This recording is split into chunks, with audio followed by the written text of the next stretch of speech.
कहानी में एक ऐसा मोड़ आता है जो हर किसी को हैरान कर देता है।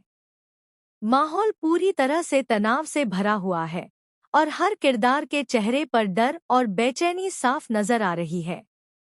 जगधात्री अब सिर्फ सच जानने के लिए नहीं, बल्कि उसे सामने लाने के लिए किसी भी हद तक जाने को तैयार है।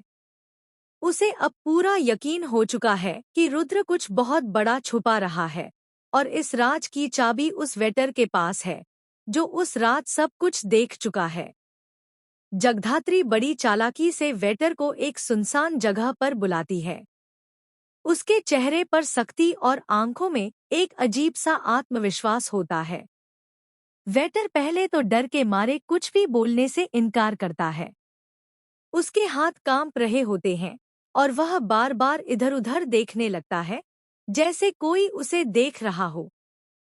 लेकिन जगधात्री इतनी आसानी से हार मानने वालों में से नहीं है।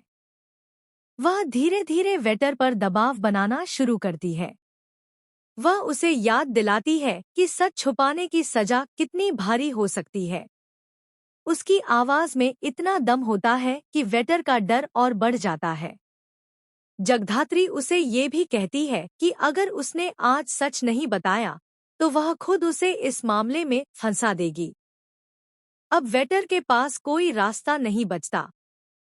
वह पूरी तरह से टूट जाता है।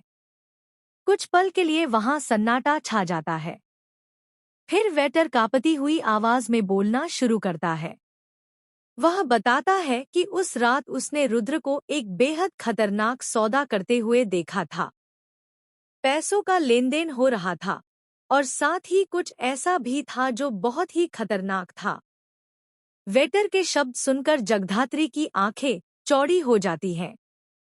उसे यकीन नहीं होता कि रुद्र इतना नीचे गिर सकता है। वेटर आगे बताता है कि रुद्र ने उसे धमकी दी थी कि अगर उसने किसी को कुछ भी बताया तो उसकी जान चली जाएगी। यही वजह थी कि वह अब तक चुप था। लेकिन आज जगधात्री के सामने वह सारा डर टूट चुका है। अब वह सच बताने के लिए मजबूर हो गया है। जगधात्री के दिमाग में तेजी से सब कुछ साफ होने लगता है। हर छोटी बड़ी बात अब एक दूसरे से जुड़ने लगती है। उसे समझ आ जाता है कि रुद्र सिर्फ झूठ नहीं बोल रहा था, बल्कि वह एक बहुत बड़ा खेल खेल रहा था। उसका गुस्सा अब अपने चरम पर पहुंच चुका होता है। लेकिन कहानी यहीं खत्म नहीं होती। जैसे ही वेटर अपना बयान पूरा करता है, अचानक से माहौल और भी ज्यादा खतरनाक हो जाता है। किसी के कदमों की आहट सुनाई